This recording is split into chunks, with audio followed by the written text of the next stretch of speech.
I am super fucking excited to introduce everybody to the rising hardcore band, Good Teal, representing New Jersey hardcore. And today we got Reg, Kurt, and Shane here with us from the band. But let's go ahead and kick it off, and let's start with the name Good Teal. You know, it stands out in a scene known for more aggressive or cryptic band names. What's the story behind the name, and how do you think it reflects your identity or approach as a band? Yeah, that name kind of just came about in like a lightning in a bottle sort of thing. So I was in a previous group. It wasn't like we weren't making any hardcore or really any guitar-based music at all. And it was like quietly dissolving. And I had a studio over in Brooklyn, so I was like, you know what? Let me just get the fuck away for like 4 or 5 days and just make whatever, any genre of music under the sun, right?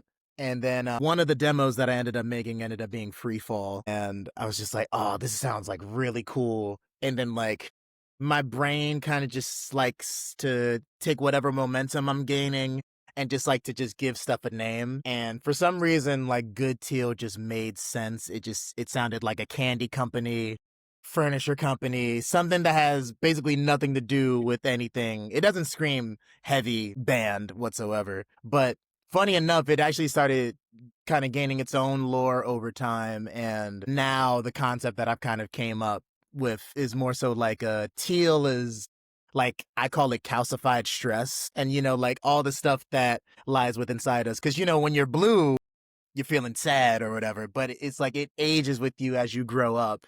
And as you, I guess, like gain community and especially like going to hardcore shows and stuff like that, I see all these people who basically just like let their troubles like just like flow out.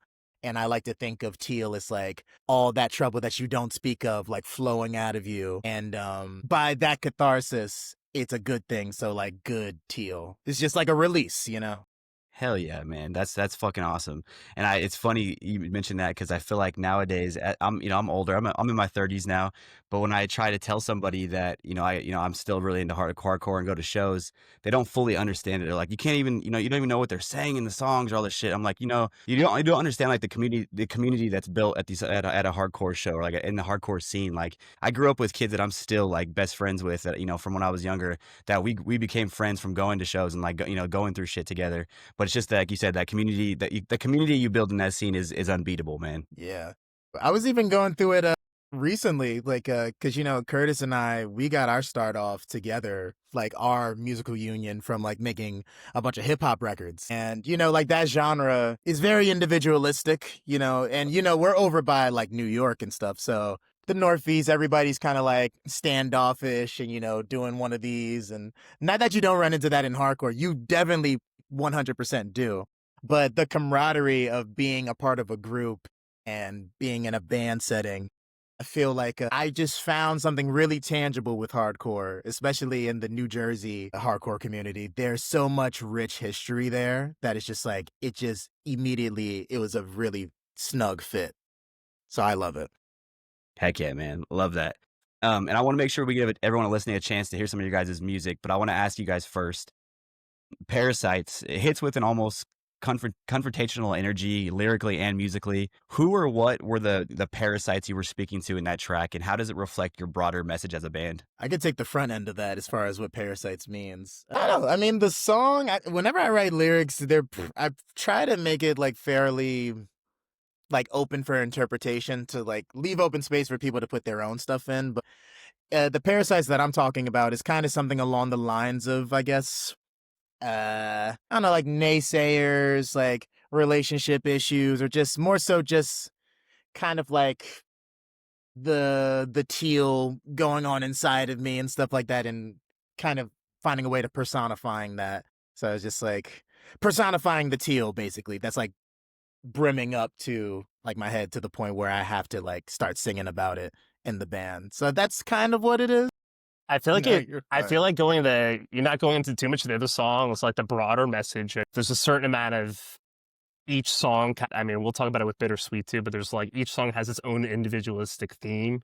And there's some elements where it plays from trauma, certain elements of stress. I do think lyrically, like when you go from song to song and even read it outside of listening to the record, I do think there's a unified message in terms of the tonality and the like the pure emotion of it. And here is Parasites by Good Teal.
and I want to give you guys props. Now that I know, by the way, the name of the meaning of the name of the band, I also your cover photo. It's like the Polaroid picture with like the teal paint. I Yeah, want to give yeah. you guys props for that. Now it all makes a lot more sense. So good shit.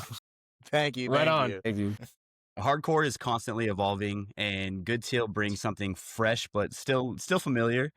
How do you balance staying true to the roots of the genre while pushing its boundaries in your own sound? Yeah, good question. It's like think think from all of us individually and just as a group, we kind of come from a mixed bag of just different sounds in general. And hardcore was kind of the glue to that. So it's kind of just bringing our own individual influences as well as what drew us towards hardcore and kind of just like made its own little. Looking for a better way to share music with your friends? Boombox is the social platform built for music lovers. Post your favorite tracks, see what your friends are listening to, and discover new music with personalized discovery feed. Join communities, chat with fellow fans, and build a profile that shows off your unique taste. You've got fire music recs? Boombox makes sure people hear them. Download Boombox today and start sharing your vibe. Bubble. And you can kind of hear that in your guys' music because you can tell now it makes a lot more sense now knowing that some of you guys have like a hip hop background because you guys can tell you're not a one-dimensional band, and I think that's why your music stuck out to me so much. Was that I heard the tracks and I was like, dude, these kids are like, I mean, this is like really fucking well made music. Like this isn't just like just a guitar and drums. Like this is fucking like really well crafted music. Like so, I think now knowing that background of what your guys' your musical backgrounds are, those sounds make a lot more sense. So well done on creating that. Thank you. Yeah. Thank I you. mean, I come from just like my brother, he was playing in like a bunch of hardcore, even like metalcore leaning bands, but I was really obsessed with like a lot of math rock, post-hardcore, and like some of like the like left of center stuff. So alongside like all the underground hip hop stuff, like along the lines of like Def Jux, LP, ASAP Rock era stuff. So I just felt like as far as like songwriting and just being mindful of us all coming from different walks of lives, it was never really in the cards for us to be like a one-dimensional, this is who we are sort of band. That was just never gonna happen. For new fans discovering you through Bittersweet or Parasites, what's one thing you hope they notice, whether it's something in the lyrics, the arrangement, or the energy you bring? I feel like the general messaging too. I feel like we really try to like commit to the scene. Like whatever we try to end up doing, the intention, I think it's like usually to 10. Every emotion, every part is like planned out. Like if we want someone to feel this certain way in a certain part, we don't really like curtail or sand the edges off. Like I think every song has its own piece where every genre is represented, whether it's in the mix or whatever, but we try to be unapologetic about it and just do our thing. Yeah, for sure. I definitely want to champion Shane with that too. He was very instrumental in the studio about us really committing to a part, and it's like, if this is what we're doing, we got to feel really good about it because we're not there's no undo button with this, you know? So yeah, I definitely am in agreement with what Shane said about that. Just really fully committing, having the full confidence on display, and just being fearless and unapologetically us. I think we found that over time too. I was gonna say too. Like we redid a couple things too. I think as we found the confidence to build off that. But like if we wanted to make something heavy in it, and we would hear it as we were building the songs, Reg was making, not to go dive too into details per se yet, but Reg was making album order sequencers of each song in progress as we were doing it. So we had like a tangible piece from start to end that we always knew where every song at every stage it was at. So you could kind of hear if certain things continuity wise, like we pretty much had the film like edited to screen and we just needed to color correct and add a couple details in there. So if something needed to be replaced or fixed, like we could feel it and we knew. So we would adjust accordingly and push it. Well, I hope you guys know, as a consumer of that project, I can definitely hear the confidence and the commitment in the project. So well done on that, guys. Thanks, man. Thank you. Yeah, man. Let's talk about the track Bittersweet, which you just released a music video for. It's a track that feels both emotionally raw and socially intense. Can you walk us through what inspired that song and what were you hoping listeners would take away from it? Up into Shane studio, Glower Studios over in Boone, New Jersey, which we did the record out of. 10 out of 10 spot. Not saying that just because we're brothers, but yeah, I was listening to a lot of Pixies at the time, and I was really into the quiet to loud dynamic because, Pixies, they were like, I guess, proto grunge. They like came around like right before grunge became a thing. So I was just really into just like Francis Black and how he was approaching his songs and his vocal inflections and stuff. So I met up with Shane and Alex, our guitarists, to just talk about just like stuff that we were listening to at the time. And I said, well, I don't know about what you guys have been on, but I've been bumping Doolittle like crazy. Do you Yeah, think yeah. that there's anything that we have in the tank that maybe could fit into that realm? And then Alex, the freak of nature that he is, he just had like voice memos and just riffs kind of just ready to go. He was just like, oh, like this? And he starts playing Bittersweet. And then Shane's like, all right, I know what's going on. I know what this is. And then he just pulls out his keyboard and starts like belting out drum parts. And I was just like, it was just a very natural thing. And it was also the first time that we wrote something somewhat sort of in the same room. I'm used to kind of like doing like 70% of the stuff, and then I bring it to the guys and they put their own stank on it. But Bittersweet, one of my favorite tunes for sure. Absolutely. And I'm very excited for everyone listening and or watching to get a chance to listen and watch the music video. So here is Bittersweet by Good Teal.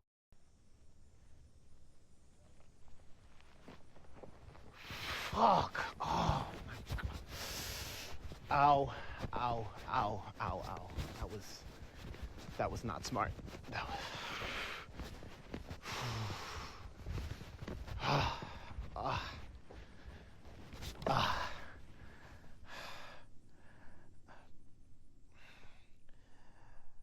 no, yep. I broke my fist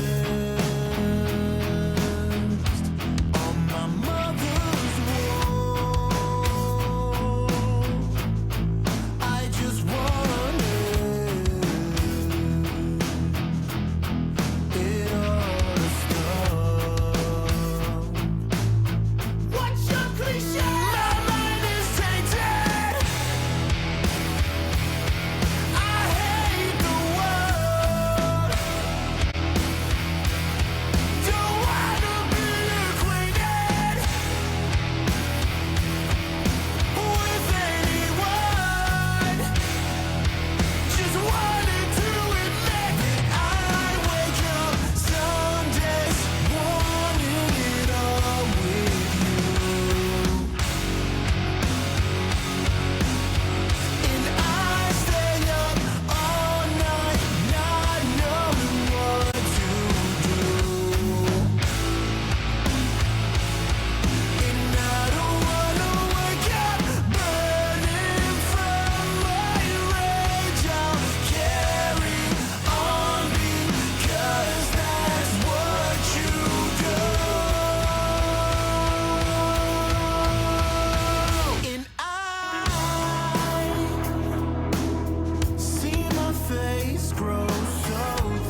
Is there anything else that you guys want anybody to know about the band Good Teal, whether it be you guys personally, you know, your upbringing, how you got started, anything and everything? Right now, the floor is your guys's. Well, at least for me, this is my first band ever.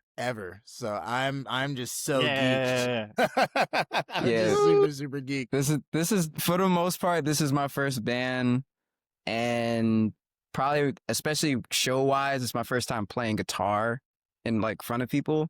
Because I grew up in church playing keys, and I even have some key parts in the band and when we do live stuff. But guitar was like, I gotta step up. Like this is about to be the shit. Like Yeah, man. I mean, you're doing it. yeah.